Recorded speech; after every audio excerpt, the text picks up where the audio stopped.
it is my goal to prevent Iran from obtaining a nuclear weapon. But I sure would rather do it diplomatically. I'm keeping all options on the table, but if I can do it diplomatically, that's how we should do it. And I would think that would be the preference of everybody up on Capitol Hill, because that sure is the preference of the American people. And we lose nothing during this negotiation period, precisely because there are verification provisions in place.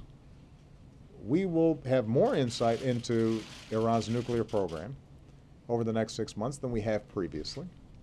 We'll know if they are violating the terms of the agreement. They're not allowed to accelerate their stockpile of enriched uranium. In fact, they have to reduce their stockpile of highly enriched uranium. Ironically, if we did not have this 6-month period in which we're testing whether we can get a comprehensive solution to this problem, they'd be advancing even further on their nuclear program. And in light of all that, what I've said to members of Congress, Democrats and Republicans, is there is no need for new sanctions legislation. Not yet. Now, if Iran comes back and says,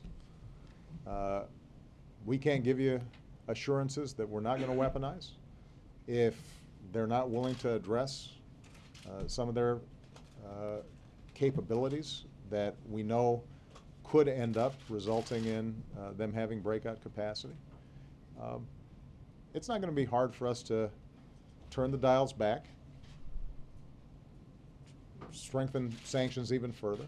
I'll work with members of Congress to put even more pressure on Iran. But there's no reason to do it right now. Listen, I don't think the Iranians have any doubt that Congress would be more than happy to pass more sanctions legislation.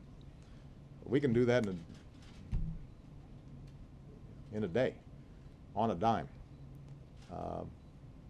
But if we're serious about negotiations, we've got to create an atmosphere in which Iran is willing to move in ways that are uncomfortable for them and contrary to their ideology and rhetoric and their instincts and their suspicions of us.